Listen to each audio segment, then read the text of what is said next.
ఏపీలో కృష్ణా గోదావరి నదులు ఉప్పొంగి ప్రవహిస్తున్నాయి. దీంతో నది పరివాహక ప్రాంతాల ప్రజల్ని ప్రభుత్వ యంత్రాంగం అప్రమత్తం చేస్తుంది. ముఖ్యంగా విపత్తు నివారణ, రెవెన్యూ, పోలీస్ శాఖలు పూర్తిగా అలర్ట్ అయ్యాయి. లంక గ్రామాల్లోని ప్రజలు అప్రమత్తంగా ఉండాలని హెచ్చరించాయి.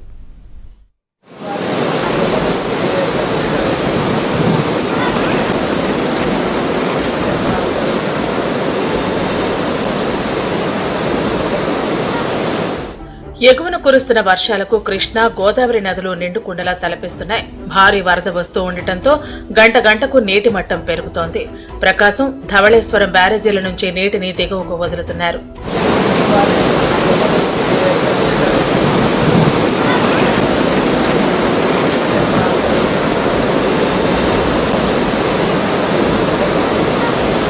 మరోవైపు వరద పరిస్థితిని అధికారులు ఎప్పటికప్పుడు పర్యవేక్షిస్తున్నారు. వర్షాలు కురుస్తూ ఉండటంతో విజయవాడ లోతట్టు ప్రాంత ప్రజలు అప్రమత్తంగా ఉండాలని హెచ్చరిస్తున్నారు. ఇప్పటికే ముంపునకు గురవుతున్న లంక గ్రామాల ప్రజలను పునరావాస కేంద్రాలకు తరలించాలని అధికారులు ఆదేశించారు. కరకట్ట వెంబడి గట్లు బలహీనంగా ఉన్న చోట గండ్లు పడకుండా ముందస్తు చర్యలు తీసుకోవాలన్నారు. విజయవాడ అర్బన్ మండలాలు, ఎన్టీఆర్ జిల్లాలోని పలు ప్రాంతాలు, కృష్ణా, బాపట్ల జిల్లాలోని లంక గ్రామాలు, గుంటూరు జిల్లా కొల్లిపర మండలంలోని కొన్ని ప్రాంతాలు వరద ప్రభావానికి గురయ్యే అవకాశం ఉందని అధికారులు అంచనా వేస్తున్నారు. సోషల్ మీడియాలో వదంతులు నమ్మకూడదని విజ్ఞప్తి చేస్తున్నారు. ఎలాంటి పరిస్థితి అయినా ఎదుర్కోవటానికి సిద్ధంగా ఉండాలన్నారు. మరోవైపు తమ పంటలు నీట మునుగుతూ ఉండటంతో రైతులు ఆవేదన వ్యక్తం చేస్తున్నారు.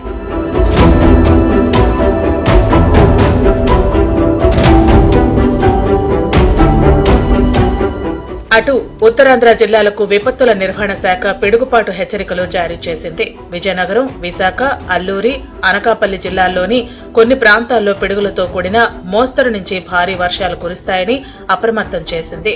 ప్రజలు చెట్ల కింద నిలబడకూడదని ఫోన్లకు మెసేజ్లు పంపుతోంది. రాబోయే 4 రోజుల పాటుగా ఏపీలో పలు చోట్ల వర్షాలు కురుస్తాయని వాతావరణ శాఖ అధికారులు తెలిపారు. ఉత్తర కోస్తా, బంగాళాఖాతాన్ని ఆనుకుని ఉపరితల ఆవర్తనం కొనసాగుతోందని చెప్పారు. దీని ప్రభావంతో అక్కడక్కడ ఉరుములు, మెరుపులతో కూడిన వర్షం కురుస్తుందని వివరించారు.